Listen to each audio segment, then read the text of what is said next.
Well, and I've like really enjoyed doing this with you because we are able to sit down as civil fucking grown men. Yeah. And have an intellectual conversation about things that need to be discussed. Yeah. Yeah.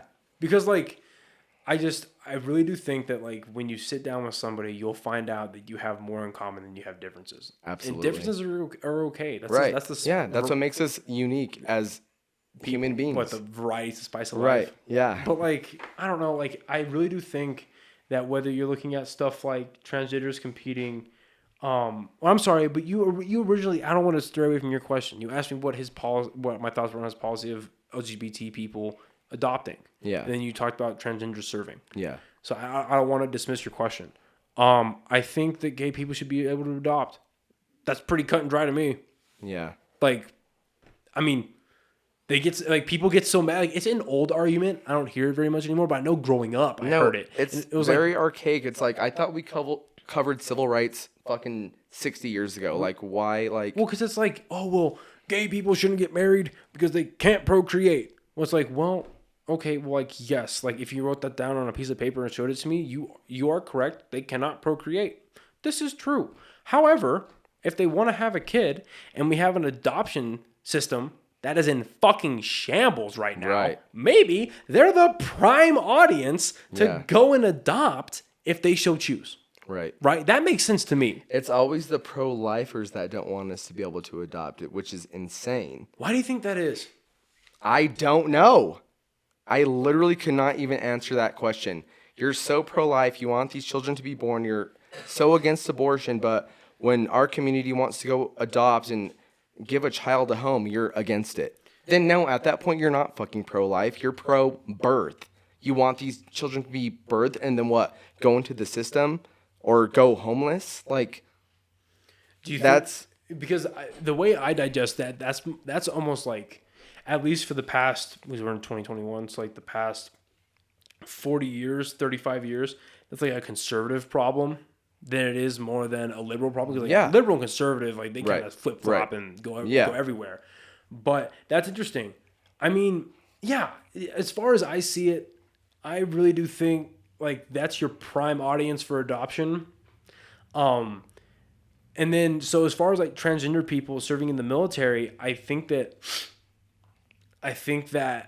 they're like, that's so weird because it's a mental thing, right? It's people that really believe and they feel that like they know, right? They know that in their biology that they're not themselves, right? Or like, I don't know what the justification is for it. Like, it's not me, but like the best that I can describe it as I've read is like they are not themselves, right? So then, but on a practical side of things, how do you measure that? It's so hard to like. It's like, because like you want to justify it for these people, and you want to like. But where do you draw a line with justification of just being a human being and just? Okay, so here's where I draw it. Okay, that's a very good question.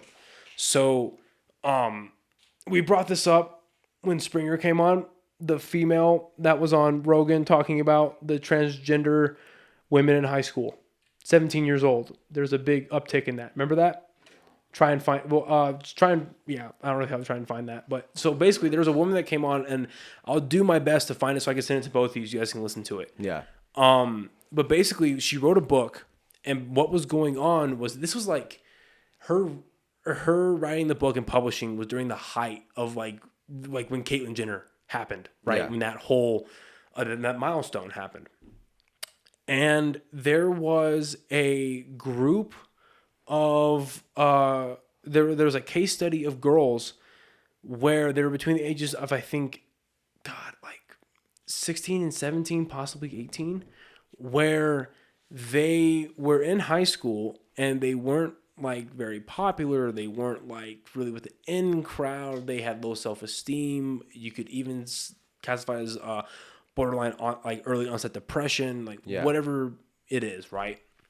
And they were like, well, how do I get more attention? How do I, get accepted by some people? And they decided to come out as transgender. And then they got all this praise because socially that was the thing to do. And it still is.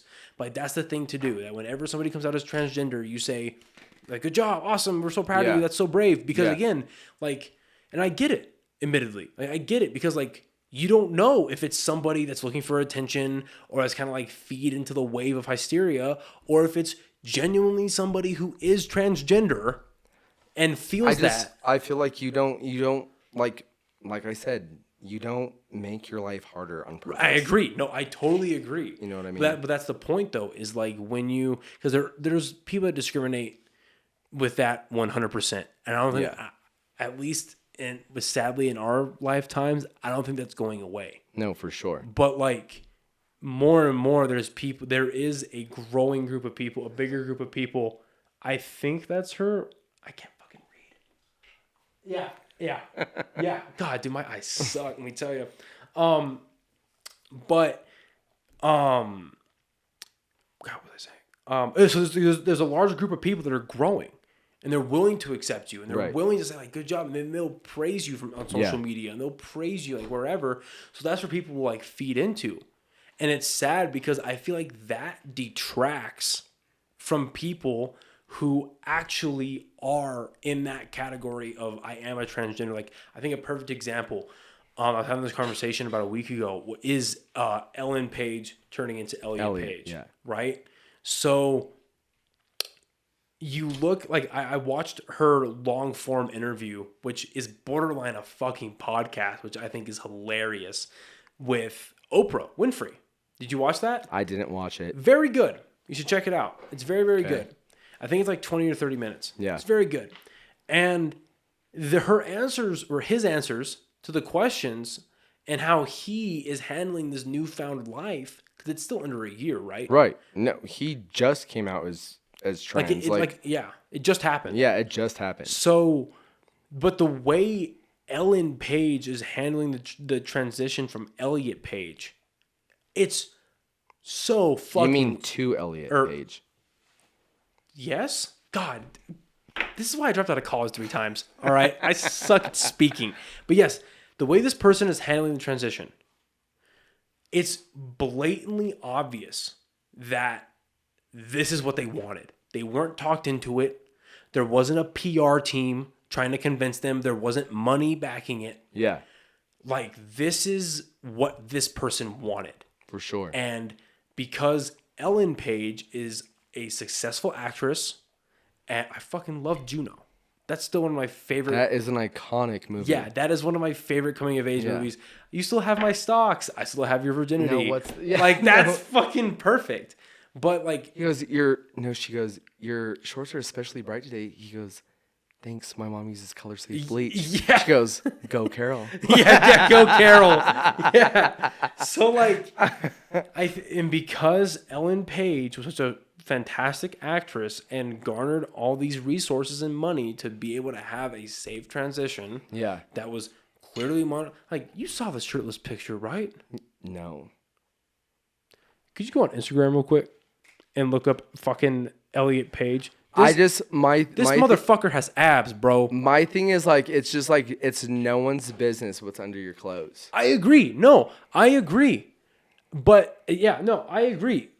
But I think the argument with why they can't serve in the military is because there's so much, whether it's a arbitrary belief system or maybe there is scientific data behind saying that it's a mental disorder. Yeah.